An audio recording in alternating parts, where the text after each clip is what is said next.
The video, captured on multiple cameras, shows Combs wearing only a towel, assaulting his then-girlfriend, Cassie Ventura, in a hallway at a Los Angeles hotel in March 2016. Take full responsibility for my actions in that video. My behavior on that video is inexcusable. I'm so sorry.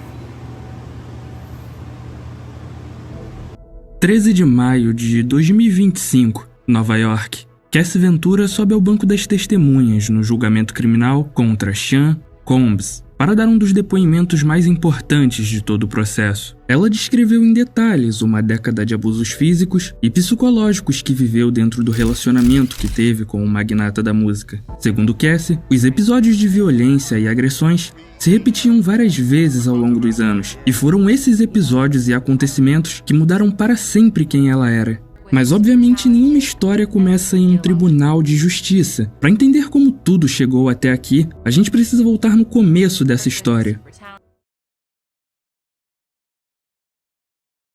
Hi, my name is Cassie, and I grew up in New London, Connecticut. I moved to New York when I was 18 to pursue a dream of being in the entertainment industry.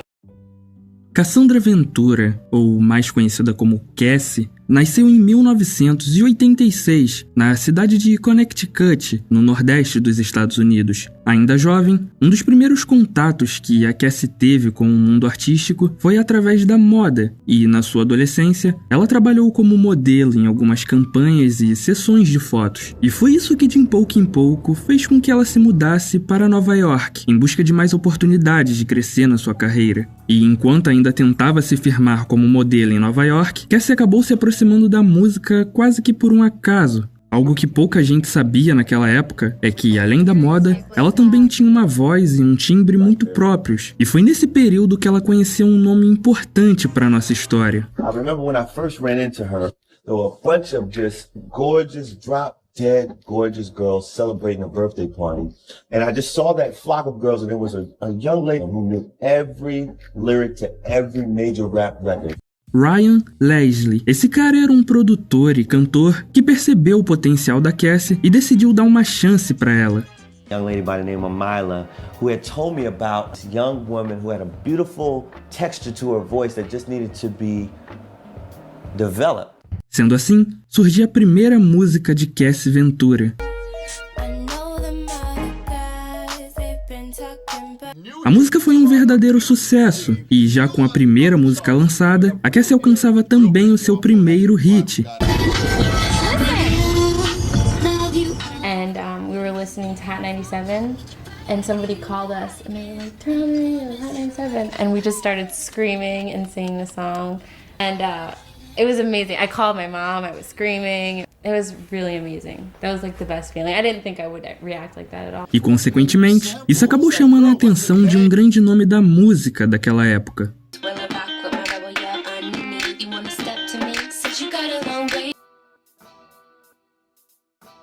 Sean Combs, ou mais conhecido como P. Diddy, já era um dos nomes mais influentes da indústria da música naquela época. Empresário, produtor e artista, Diddy construiu sua carreira nos anos 90 e se tornou uma figura central do hip hop americano. Ele era o fundador da Bad Boy Records, gravadora responsável por lançar e consolidar grandes nomes da música. O Diddy era visto como alguém que transformava artistas em estrelas. Seu nome representava poder, sucesso e acesso direto ao topo da indústria. E para uma jovem artista em início de carreira, chamar a atenção de alguém como ele significava uma oportunidade que parecia impossível de recusar.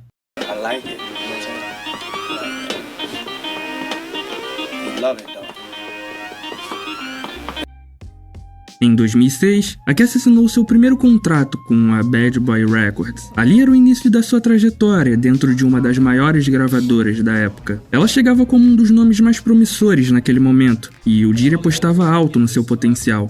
Everybody can hear from me how focused and excited I am about the project. Everybody in me, Cassie. If y'all don't know that. And hear the story directly from Mau Mau. E conforme o tempo passava, a proximidade entre eles dois foi aumentando. Cerca de 1 ano após a assinatura do contrato, durante uma viagem a Las Vegas, toda essa proximidade ultrapassou uma nova fronteira. A Cassie tinha 21 anos quando o primeiro beijo aconteceu, e pouco tempo depois, a relação se tornou oficial.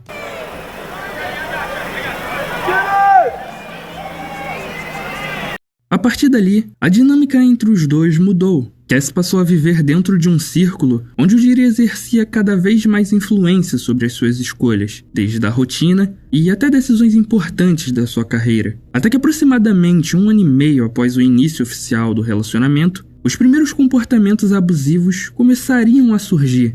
Nessa época, Cassie tinha 22 anos. Foi quando o Diddy revelou ter interesse em uma prática considerada incomum. Ele gostaria de vê-la se relacionando com outros homens. Like we all, hey, everybody know ain't no party like a Diddy party, so. Yeah, that's what's up. Yeah. What's going on at these Hollywood parties? I left early. Because people think that. I've been to plenty Diddy parties. I left early. Don't take your girlfriend to a Diddy party. Nigga, you can take the bitch, but he wants you. Police photographed a collection of lingerie, 200 bottles of baby oil, and 900 bottles of lubricant as we see for the first time what some of those freak-offs looked like. O termo freak-offs era frequentemente usado para descrever supostas festas, que na verdade eram sessões elaboradas e intensas que duravam dias. Essas sessões envolviam o uso obrigatório de drogas, óleo de bebê e atos forçados ou coagidos com profissionais do sexo. O que tornava essas situações ainda mais graves é que muitos desses encontros eram gravados sem o consentimento dos envolvidos, e, segundo as acusações, o Diddy usava esses vídeos como forma de chantagem para garantir que as vítimas não procurassem a polícia. Repare que aqui eu uso o termo vítimas no plural. Isso porque, segundo investigações e relatos que vieram à tona alguns anos depois, Cassie Ventura não teria sido a única vítima nesse tipo de situação. Outras mulheres e até artistas famosos também teriam sido envolvidos nesses encontros. Um dos momentos mais emblemáticos dessa relação dos dois veio à tona em 2016, um episódio gravado por câmeras de segurança de um hotel. No vídeo, o Diddy aparece agredindo fisicamente Cassie depois de uma briga que os dois tiveram. O caso, que na época não teve consequências imediatas, voltou a ganhar força anos mais tarde, quando veio a público e passou a ser analisado nas acusações. Todo esse cenário fez com que por anos Cassie se permanecesse em silêncio sobre tudo o que acontecia dentro daquele relacionamento. O medo das consequências e o poder que o Diddy exercia dentro da indústria criaram uma barreira quase impossível de atravessar. Até que em 2018, após mais de uma década de indas e vindas, Cassie decide terminar de forma permanente o seu relacionamento com o Diddy. E em setembro de 2024, o Diddy foi preso em Nova York, acusado de crimes como agressão física, abuso, tráfico e de usar sua influência para intimidar e silenciar as vítimas. Essas acusações surgiram a partir de processos, denúncias e investigações que começaram a se acumular ao longo do tempo. O que antes era tratado apenas como um boato, agora passou a ser analisado oficialmente pela justiça. Breaking news tonight, Sean Diddy Combs has been arrested in a Manhattan hotel this evening after a grand jury indicted the music mogul. His attorney tells CNN that he is currently being processed. The charges are unclear as of this moment. Combs has faced multiple lawsuits in recent months with allegations of sexual assault and sex trafficking.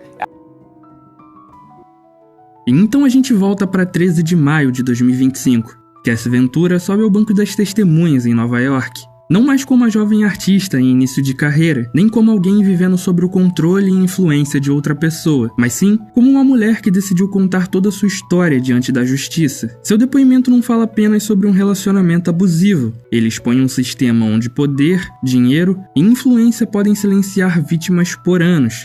E independentemente do desfecho do julgamento, uma coisa já havia mudado para sempre. O silêncio havia sido quebrado.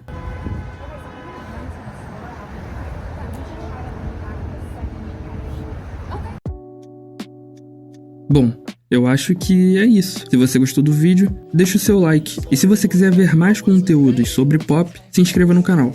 Aqui é o Vone e falou! What's collection.